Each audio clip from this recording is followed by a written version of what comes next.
আমাদের এই দেহের প্রতি কোনো প্রকার লিপ্সা নেই, মান সম্মান গালি গেলাস যে কোনো অবস্থাতেই তাদের কিছু আসে যায় না। আত্মাকে উদ্ধার করার জন্যই প্রয়াস চলছে এই প্রচুর মহাত্মাদের। বাকি দেহ প্রচুর সন্ন্যাসী অবিনশ্বর, বাবারা আজ আছে কাল নেই, অতএব বস্ত্র মহাকুম্ভ মেলায় পরিধানের তো কোনো প্রশ্নই আসে না, কিংবা আসে ভালো না। বস্ত্র পরিধান করলে সে থেকে যে সম্মান পাওয়া যাবে তারও কোনো প্রশ্ন আসে না। ঠিক চিন্তা করুন মিত্র, দেখুন যে ভারতবর্ষে সাধু মহাত্মাদের একবার ঢল দেখুন, বিশাল দর্শন, বিশাল কি অদ্ভুত জিনিস দর্শন পেলাম। সবার চরণে শতকোটি প্রণাম। হ্যাঁ, মানে দেখুন, এবারের কথা হলো যে এরকম বস্ত্র কেন বলতে পারেন তো মিত্র, সেটা হলো এই কারণে যে ওনারা এই ভৌতিক জগতের সব আশা ভরসা বা যা কিছু পাওয়ার আছে সব কিছু ত্যাগ করে দিয়েছেন। এই ত্যাগ কারণে করে বস্ত্রটাও পর্যন্ত এনাদের প্রয়োজন নেই। সে ভগবানের কারণেই নামে। মিত্র এই দর্শন। তো যাই হোক, দেখুন সাধু মহাত্মাদের লাইন একবার এই এরকম কিন্তু এই স্নানের দিন সম্পূর্ণ ব্লক করে দেওয়া হবে রাস্তাঘাট, সব কিছু এইরকমভাবে ভিআইপি ভাবে যাবে। একটু আগে যে কথাটা বলতে চেয়েছিলাম সেটা হলো, কত উচ্চ পদস্থ ব্যক্তিরা রয়েছে কিন্তু তাদের কোনো ভ্যালু নেই। একমাত্র কৃষ্ণ ভক্ত, ভগবানের ভক্ত যদি হওয়া যায় তাহলে দেখেছেন আর্মিরা পর্যন্ত তাদেরকে পাহারা দিয়ে নিয়ে যায় স্নান করাবার জন্য। হ্যাঁ, এটাই হলো রহস্য, যে কৃষ্ণ ভক্তির শক্তি এইগুলো দেখার পরেও যদি কেউ বুঝতে না পারে তাহলে আর কি বলবো।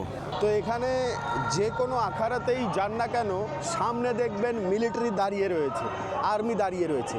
এখন তাদের অনুমতি নিয়ে কিংবা তারা যদি মনে করেন যে আপনি ভিতরে ঢুকবেন তাহলেই একমাত্র ভিতরে ঢোকার অনুমতি আছে, তা কিন্তু তাছাড়া কিন্তু নেই। কিন্তু এই শক্তি কোথা থেকে আসলো? হ্যাঁ, এই সব ব্যবস্থা ভগবান করে থাকে, কৃষ্ণ ভক্তির জোর মিত্র, আমি আগাগোড়াই বলি। আর বাকি জগতে যা কিছু আছে এগুলো স্বাভাবিকভাবে একটা পদ মর্যাদা অর্জন করতে গেলে আমাদের কত পড়াশোনা, কত ডিগ্রির প্রয়োজন হয়, কিন্তু সাধু মহাত্মাদের এসব ফ্যাসিলিটির জন্য কোনো ডিগ্রির প্রয়োজন হয় না, ভগবান প্রয়োজন স্বয়ং হয় না, এই ব্যবস্থা হ্যাঁ। করে দেয়। রাধে রাধে ভগবানের মিত্র, নামে থাকলে সব কিছু ধাম সেবা ভগবানই উত্তম করে। চ্যানেলে আপনাকে অনেক অনেক স্বাগতম। তো এই মুহূর্তে দাঁড়িয়ে রয়েছি আমি প্রয়াগরাজ কুম্ভ মেলার অশ্বঘাট রয়েছে, এই অশ্বঘাটের অশ্বদুয়ার। নিকটে, এবং আজকে এখন বাজে বিকেল 5:30। এই 5:30টার সময় আমাদের কুম্ভ মেলা মানে সন্ধ্যের পরের পরিবেশ, রাত্রেবেলা কি হয় আমাদের কুম্ভ মেলায়, এটা একটা প্রশ্ন। অনেকেই কিন্তু রাত্রের দৃশ্য দর্শন করতে চান। তো আজকে রাত কটা অবধি, কতক্ষণ এবং কোথায় থাকবো তাও কিন্তু জানি না এই বর্তমানে। তো এই অশ্বঘাটে এসে ঘুরতে এসে পৌঁছেছি। তো এখন থাকার কোনো ঠিক নেই, খাওয়ার কোনো ঠিক নেই, কিন্তু আজকে রাত্রে কোথায় কি জোগাড় করতে পারি সেটাই কিন্তু থাকবে। তো এটাই একটি অ্যাডভেঞ্চার ভিডিও হতে যাচ্ছে, যেহেতু আমি জানি না আমি কোথায় যাচ্ছি এবং আমি জানি না আমি কোথায় খাবো। তো চলুন, এত আখাড়া, এত সাধু মহাত্মাদের ভিড়ে থাকার জায়গা কি জুটবে না?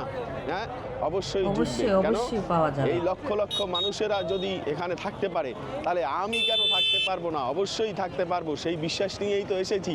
আর বিশেষ করে তীর্থে থাকার জন্য আলাদা কোনো প্লেসের প্রয়োজন হয় না, গোবিন্দ ঠিক জোগাড় করে দেয়। কেন জানেন, শাস্ত্র এই কথা বলে যে যদি পৃথিবীতে সবচাইতে নিশ্চিন্ত কোনো স্থান থাকে সেটি হলো দুটি, এক হলো মায়ের কোল আর এক হলো সাধু মহাত্মাদের চরণ। এই দুটো স্থান সবচাইতে নিরাপদ। তাহলে আমি এই যে যেখানে এসেছি এই মুহূর্তে, তাহলে এটা নিরাপদ স্থানে আমি এসেছি, অতএব খাওয়ার চিন্তা আমাকে করতে হবে কেন? আর সাধু মহাত্মাদের দর্শন পেয়েও আমাকে নিরাপদহীনতায় ভুগতে হবে কেন, তাই না? তো চলুন আজকের এই ভিডিওটি শুরু করা যাক। তো প্রচুর পরিমাণে ভিড় রয়েছে, দেখুন এই যেদিকেই যাবেন না কেন আখাড়া তো অনেক দর্শন করতে পারবেন, আর সেরকম মানুষের ঢল, ভক্তদের ঢল, যাত্রীদের ঢল তো রয়েছেই। তো আমি এগিয়ে যাচ্ছি এখন, মোটামুটি আন্দাজ রয়েছে যে 9 নম্বর সেক্টর নাম্বার 9 সেখানে যাওয়ার। দেখুন এই যে যত এদিকে এগোবেন আখাড়া, আচ্ছা এই যে এগোবেন আখাড়া, এই সামনে এখানেও আখাড়া, বিশাল মেলা, বিশাল। মানে এর আগে আমি দর্শন করেছি কুম্ভ মেলা, সেটি হলো আপনার হরিদ্বারে এবং বৃন্দাবনে, আর তারপরে ভাগ্য এই হলো প্রয়াগরাজে। তাহলে আমার জীবনে 3টে কুম্ভ মেলায় আমি অ্যাটেন্ড করতে পেরেছিলাম। হ্যাঁ, তো সে অপেক্ষায় এই মেলাটি আমার জীবনে সবচাইতে বৃহত্তর মেলা বলে মনে হচ্ছে। কেন? আয়োজন বিশাল ভব্য, তার উপরে আবার 144 বছরের গুরুত্বপূর্ণও বেশি। তিথি লগ্নের ব্যাপার রয়েছে। তো সব মিলিয়ে অসাধারণ অভিজ্ঞতা। আপনাকেও আসতে হবে, সময় কিন্তু আর বেশি দিন নেই। যদি সুযোগ হয় চলে আসবেন, মিস করবেন না। তো কিছু দূর চলতে চলতেই একটি আখাড়া চোখে পড়ল, আর যখনই দেখতে পেলাম যে সেখানে নাগা বাবাদের ভিড় রয়েছে কিংবা তাদের অনেক কুটিয়া চোখে পড়ল, তখনই যেন আর লোভ সামলাতে পারলাম না। গিয়ে ঢুকে প্রবেশ করে দেখি কি না তাদের সুন্দরভাবে সজ্জিত কুটিয়ার সামনে অনেক ভক্তরা ভিড় করে দাঁড়িয়ে রয়েছেন। তার ভিতরে চোখ ফেলতেই দেখি ছোট একটি বালক রূপের নাগা সাধু, তার সামনে বসে রয়েছেন এক মাতাজি। এক অপূর্ব দৃশ্য। আসলে ভারতবর্ষের এই তো হলো একদম প্রকৃত অল্প বয়সে, ঠিক, শান, ঠিক। যে সাধু মহাত্মাদের দর্শন পাওয়া যায় বৈচিত্র্যময়। আমাদের তো ভাগ্য নাই তো ওইখানে দেখুন গিয়ে এখানে দেখা। কত সুন্দর একটি কুটিয়া ভিডিওতে নির্মাণ দেখি। করেছে। হলো নাগা বাবা সাধুরা আছে, ওনাদের মন্দির এটি। তো দারুণ ভিডিওতে একটি দেখতে পরিবেশ। সেরই জীবন ধন্য করি।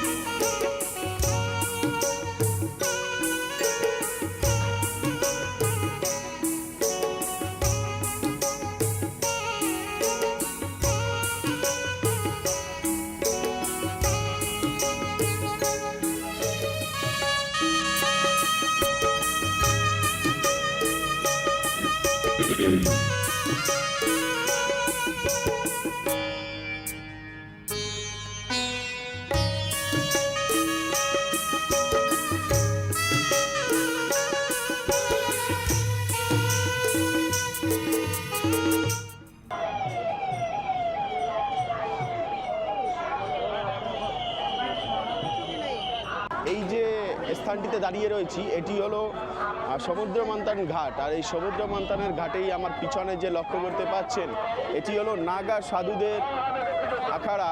যত নাগা সাধুরা আছে দর্শন করা যাবে এখানে এই পিছনের আখাড়াতে আসলে পরে। মনে রাখবেন এটি হলো সমুদ্র মন্থন ঘাট। আর বিকেল হতেই না হতেই দেখুন অবস্থা কি শুরু হয়েছে। পুরো আলোকসজ্জায় মেতে উঠেছে সম্পূর্ণ মেলা প্রাঙ্গণ। চারিদিকে যেদিকে তাকাবেন শুধু আলো আর আলো।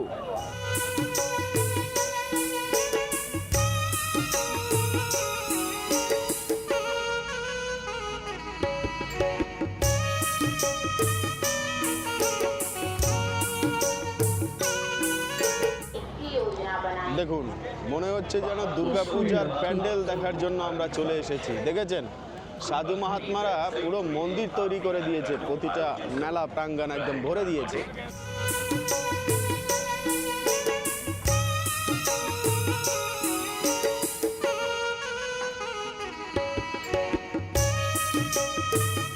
মিত্র দেখতে দেখতে কিন্তু চলে এসেছি আমরা ডুমরু ঘাট। আর এই ডুমর ঘাটের থেকে আরও কি কি দর্শন পাই আমরা দেখি। আর সন্ধেবেলা দেখুন আকাশে এখনও লালিমা অরুণবর্ণ রয়েছে, আর তার উপরে ঝলমলে আলো, লাখো ভক্তদের ভিড়, পুরো ভূমণ্ডল যেন আলোকিত হয়ে গেছে মিত্র। প্রয়াগরাজ, প্রয়াগ মহারাজ কি জয় হো।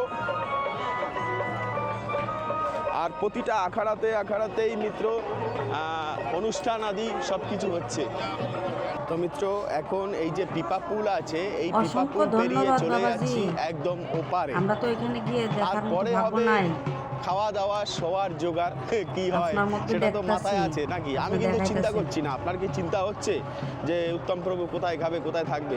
না, একদমই চিন্তা নেই। না। কিন্তু দৃশ্য দেখুন, চারিদিকে একদম যেন তারার মেলা হয়ে আছে এখন। এই যে দূরে ব্রিজটি লক্ষ্য করা যাচ্ছে, দেখতে পাচ্ছেন একদম পুরো লাইটিং।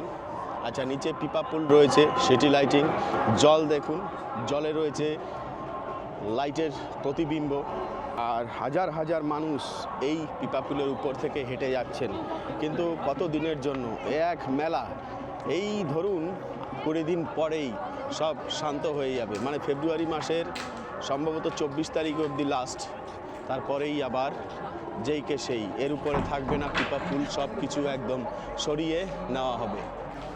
তো মিত্র, এত রাতেও কিন্তু স্নান করছেন ভক্তরা, দেখুন। হ্যাঁ, বাপ রে বাপ, আমি যখন 4টের সময় স্নান করেছিলাম তখন কি ঠান্ডা ছিল, আর এখন হলো রাত 7টা বাজে, তাহলে এখন তো আরও অতিরিক্ত ঠান্ডা। এখন খুঁজতে যাচ্ছি হলো জন আশ্রয় কেন্দ্র। জন আশ্রয় কেন্দ্র আমাদের যোগীজি ব্যবস্থা করেছে, মোদিজি ব্যবস্থা করেছে। সেখানে 100 টাকা, 150 টাকা, 200 টাকা